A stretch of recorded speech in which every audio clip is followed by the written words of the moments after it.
Many thanks for tuning in to KBC Channel 1. You're still watching Good Morning Kenya. My name is Mike Migui. Let's talk about matters of education. And when we talk about matters of education, we want to focus on how we can empower girls who are able differently through education, because that transcends just putting them in school to include matters of removing financial, communication, social, technological, and confidence barriers to enable them participate, learn, transition, and become more economically independent citizens of this country. And for that conversation, I am joined by Dr. Winnie Koko, who is a founder of Elimisha Binti Initiative. Welcome to Good Morning Kenya.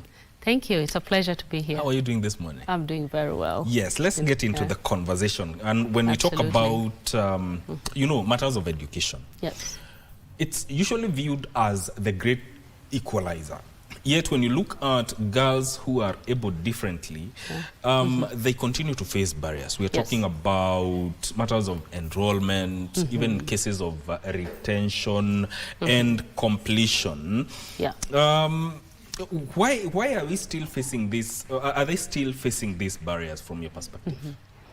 Yeah, I believe from my perspective, there are deep-rooted concerns, systemic concerns that have not been addressed within our communities, within our governments, and there's so much more that needs to be done in order to go deep in, and find out what some of those barriers are.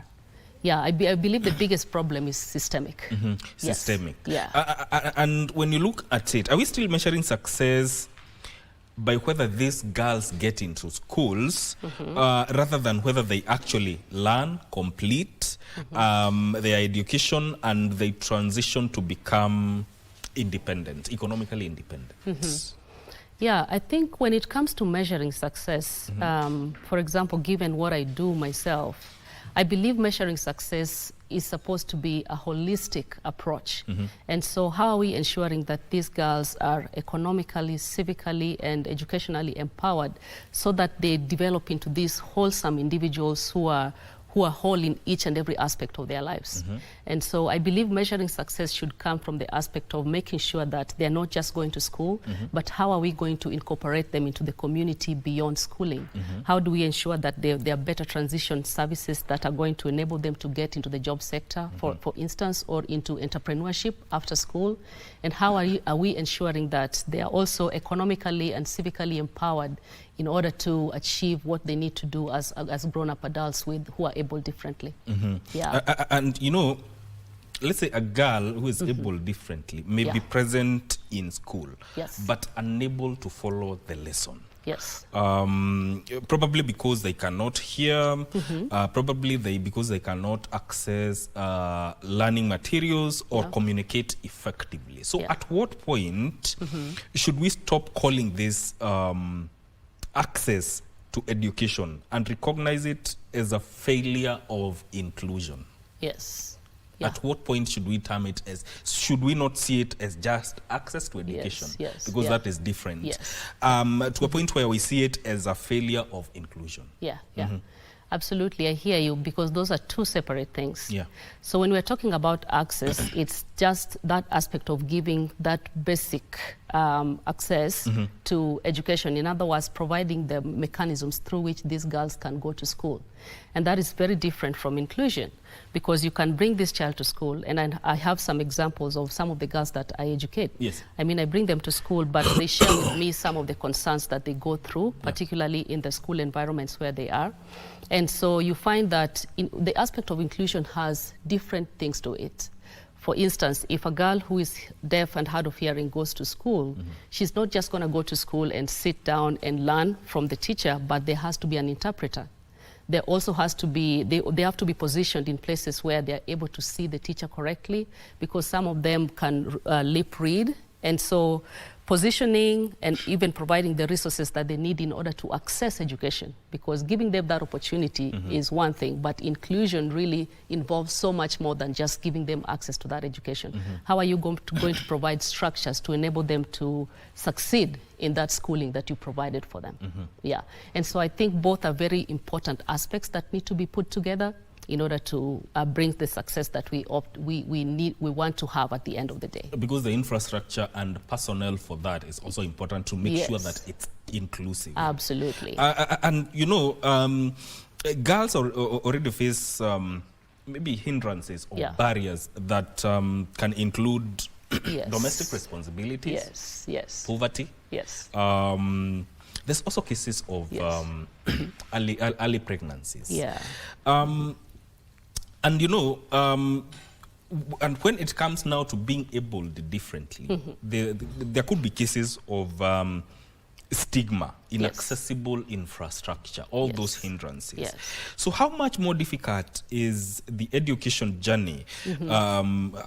How is it, especially when it comes to gender, when gender and disability now intersect? Absolutely, absolutely. Yeah, that intersectionality actually forms the basis upon which we do our work at Elimisha Binti Initiative. Because when I started, one of the things I looked at, I did my research to find out how accessible is education for girls who have disabilities. And as you mentioned, there's that intersection between disability and gender. But other than that, there's economic disparities. And there's also colorism and everything. Like the isms are so many that come together. And so those different intersectional identities, they create so many barriers. First of all, we live in a patriarchal community, and it's not just in Kenya, it's worldwide. And then now we come to our Kenyan community, and then other than our Kenyan community, we go to the rural areas. And so you find that that patriarchy is something that is very strong in such areas. So you'll find that the girl child, in the first instance, the parents or guardians of these girls do not believe that girls need to go to school, or there's not so much importance placed on it. And so my research found that in some families you find that the parents would rather bring up the boy child to school and leave the girl child. And then other than that, now comes this girl child with a disability.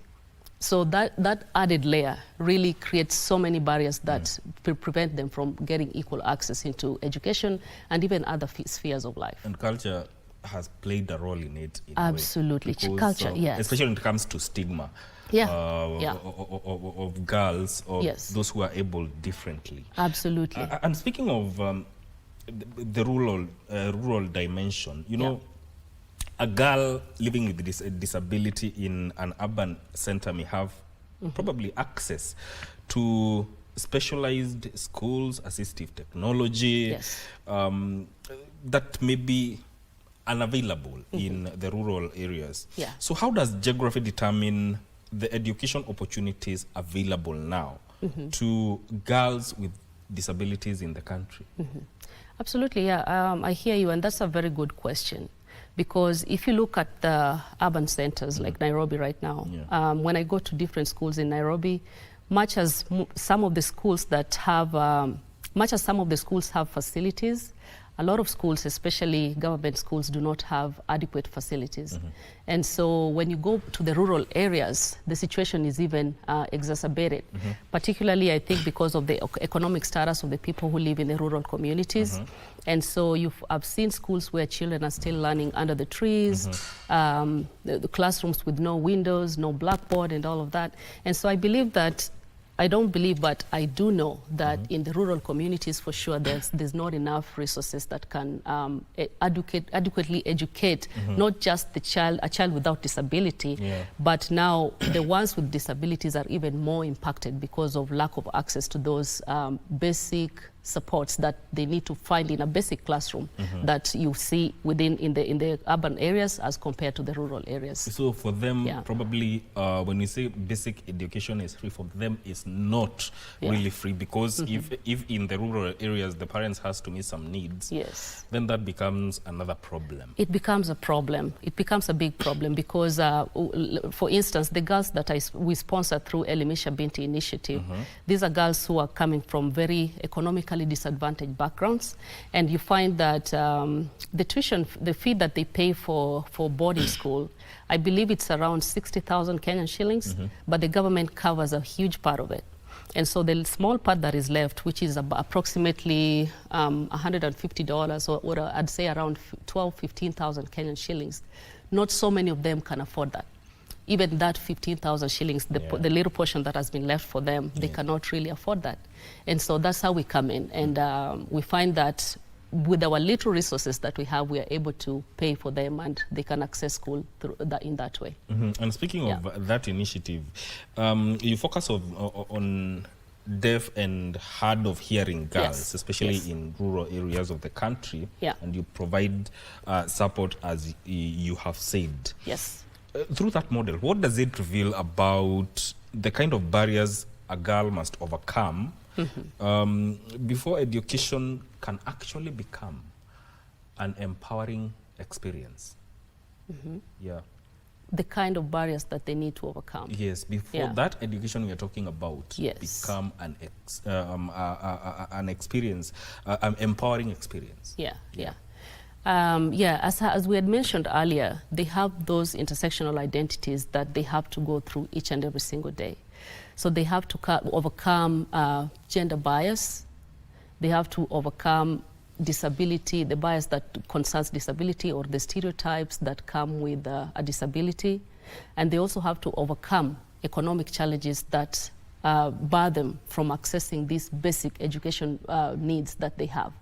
And so I believe any organization or any government that comes in from the aspect of wanting to support these girls must come in that aspect, like to looking at the whole child and finding out how best they can support them in terms of finances, in terms of disability awareness, and in terms of even gender equity and providing balance in all aspects of their lives so that they are also able to equitably participate in the community. Yes. And that's also like a targeted initiative which can transform the life of a person, especially a girl able differently.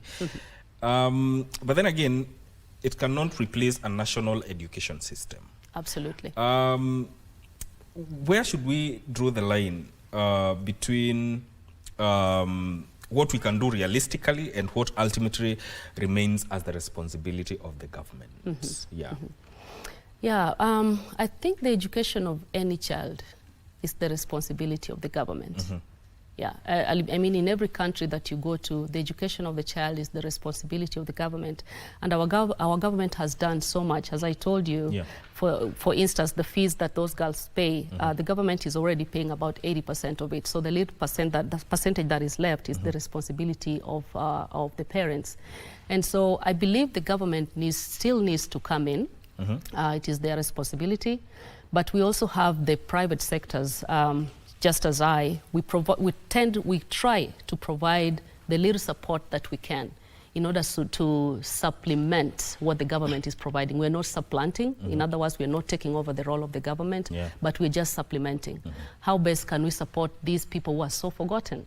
Because they're girls, they're disabled, and so we are trying to break those barriers so that they can also have this access to the big cake that the government is providing. How much more can we support them in order to benefit more from this cake that everybody's having? Very important. And that also brings about the aspect of mentorship and confidence and also aspirations. Absolutely. You know, financial support can put a girl in school. But then again, mentorship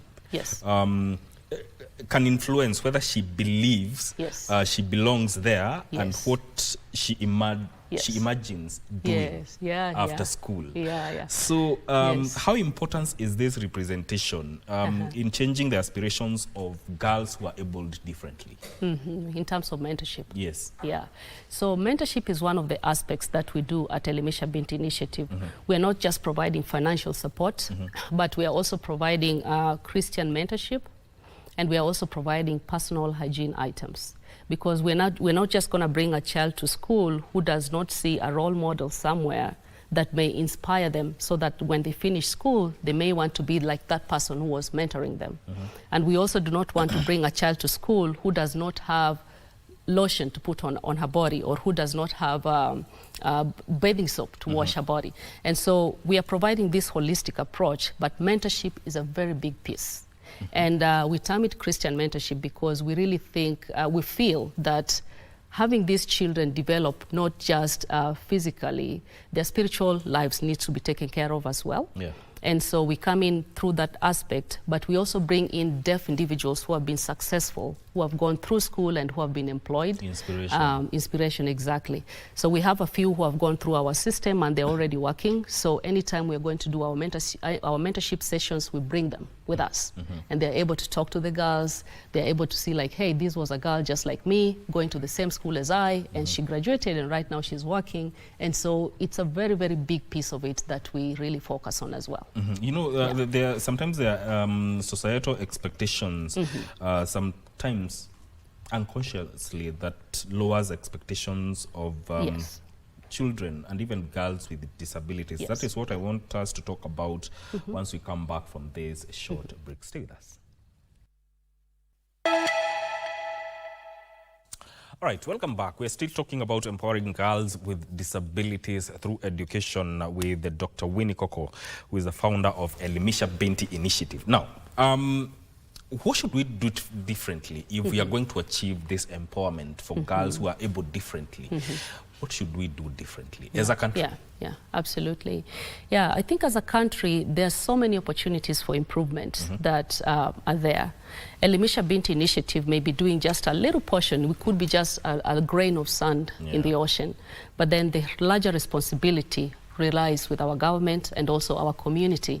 And so I think what needs to happen, first of all, is for us to provide the basics of education. Because you're not going to educate a child who is learning under a tree.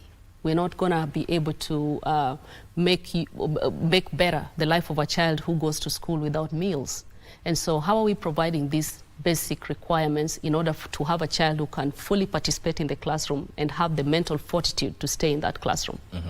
But then other than providing those basic amenities and basic items, we need as a government as well to improve on our systems of monitoring and compliance, particularly when it comes to special education laws and regulations. I think it's a very important part. For instance, going in to see how the teachers are implementing special education. How are they following up with the needs of children with disabilities, and how are these needs being monitored at the government level in order to see what improvements can be made to improve the lives of these children while they're going through school.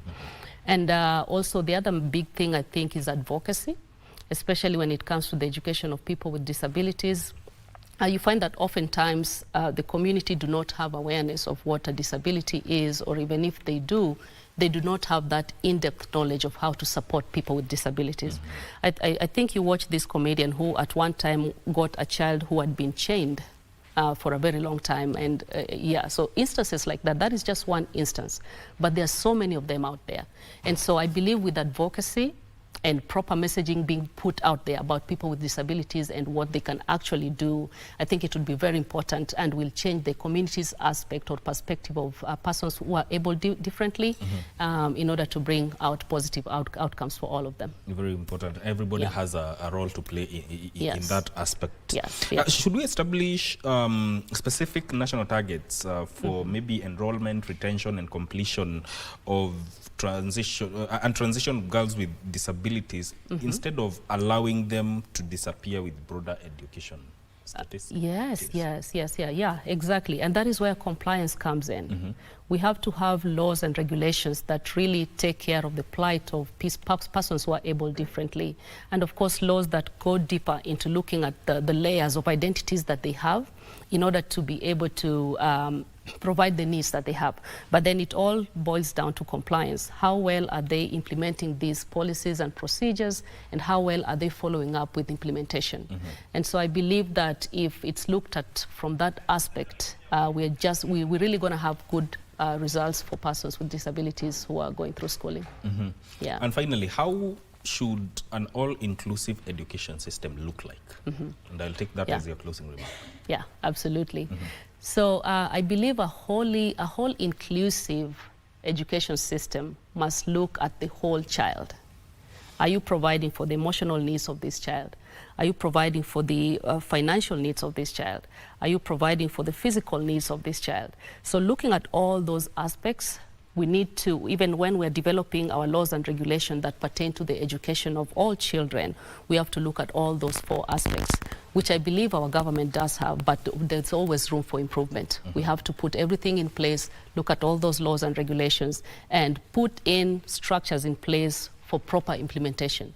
Because you may have very good laws and regulations in place, but if you do not have a good implementation plans, it may not really work. So you have to have better compliance system. We have to have better accountability systems so that everything is monitored, and also ensuring that that finances and any other thing that is needed in order to implement these regulations in a proper way are also provided. Yes. Thank you so much for making time. Yeah. That was our time, and we have been talking to Dr. Winnie Koko, who is the founder of Elimisha Binti Initiative, been talking about how we can empower girls able differently through education. This conversation ends right now, but I want us to cross over to Naivasha